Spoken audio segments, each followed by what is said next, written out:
Canto 31, The Earthly Paradise Continued. The Pilgrim's Confession and Explanation. Beatrice's further reproaches. His faint. The crossing of Lethe. Taken to Beatrice. The griffin's changes in her eyes. Beatrice unveiled. O you who are beyond the sacred river, turning toward me the point of her speech, whose mere edge had seemed sharp to me, she began again, continuing without delay. Say if this is true, to so great an accusation your confession must be joined. My strength was so confounded that my voice began, but gave out before it was released from its organs. She endured this briefly, then she said, "What are you pondering? Answer me, for your memories of evil have not yet been erased by the waters." Confusion and fear mixed together drove such a yes out of my mouth that to hear it one needed eyes. As a crossbow cracks when it is loosed after cord and bow have been drawn too far, and the bolt strikes the target with less force, so I broke under this heavy burden, gasping forth tears and sighs, and my voice was weakened along its passage. Therefore she to me, "Within your desires for me, which were leading you to love the good, beyond which there is nothing one can aspire to, what ditches across your way, or what chains did you find, that you should so strip yourself of the hope of passing beyond them? And what comforts or what advantages did you see displayed on others' brows, that you should parade before them?" After heaving a bitter sigh, I hardly had the voice to reply, and my lips formed it with difficulty. Weeping, I said, "Present things with their false pleasure turned my steps as soon as your face was hidden." And she, "If you were silent or denied what you confess, your guilt would be no less remarked. By such a judge is it known. But when the accusation of the sin bursts forth from the sinner's own cheek, in our court the whetstone turns against the edge of the sword.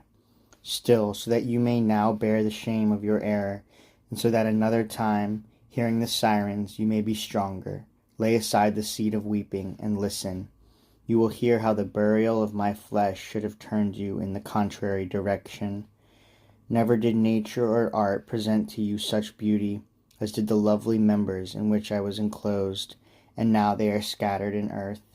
And if the highest beauty thus failed you with my death, what mortal thing should later have drawn you to desire it? After the first arrow from deceptive things, you should have risen up after me, for I was no longer such. Your wings should not have been weighted down, to await more blows by either a young girl or some other new thing of such short duration. A young bird waits for 2 or 3. Before the eyes of one full-fledged, nets are spread and arrows shot in vain. As boys stand ashamed, silent, with their eyes on the ground, listening and recognizing themselves, and penitent, so I stood, and she said, "If you are pained by listening, lift up your beard, and you will have more pain gazing." With less resistance is a massive oak uprooted, whether by a wind of ours or one from the land of Iarbas.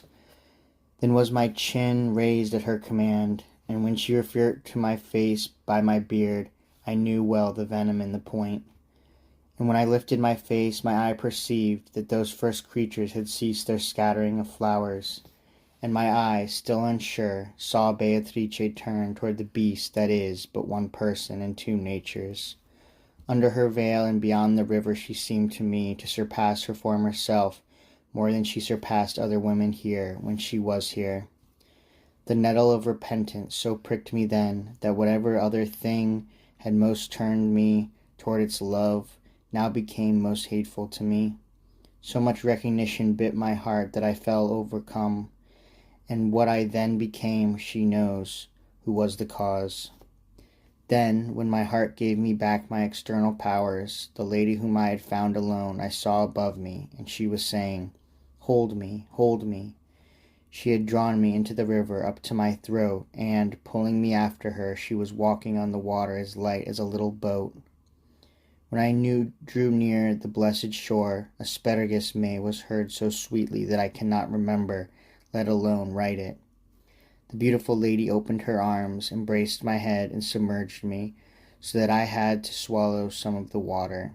Then she took me, and drenched as I was, inserted me into the dance of the four beauties, and each of them covered me with her arm. We are nymphs here, and in the sky we are stars. Before Beatrice descended into the world, we were appointed to be her handmaidens. We will lead you to her eyes, but to the joyous light that is in them, yours will be sharpened by the three over there who see more deeply. Thus singing they began, and then they led me with them to the breast of the griffin, where Beatrice stood, turned toward us. They said, "Do not spare your eyes. We have placed you before the emeralds, whence a Moor formerly drew his bow at you." 1,000 desires hotter than flame drew my eyes to her shining ones, which were still fixed unmoving on the griffin. Like the sun in a mirror, not otherwise shone there the double beast, now with one bearing, now with another. Think, reader, if I marveled when I saw that the thing in itself remained unchanged, but in its idealion transmuted itself. While, full of awe and joyful, my soul tasted that food which, by satisfying, makes one thirst for it, the other three, showing their more noble rank in their bearing, came forward, dancing to their angelic carol. "Turn, Beatrice, turn your holy eyes," was their song, "to your faithful one, who has come so far to see you. For grace, do us the grace of unveiling your mouth to him, so that he may discern the second beauty that you conceal. O splendor of eternal living light, who has become so pale beneath the shadow of Parnassus, or has drunk so deeply from its well, that he would not seem to have a laboring mind, attempting to portray you as you appeared there, where, harmonizing, the sky is your only veil, when you disclosed yourself in the open air.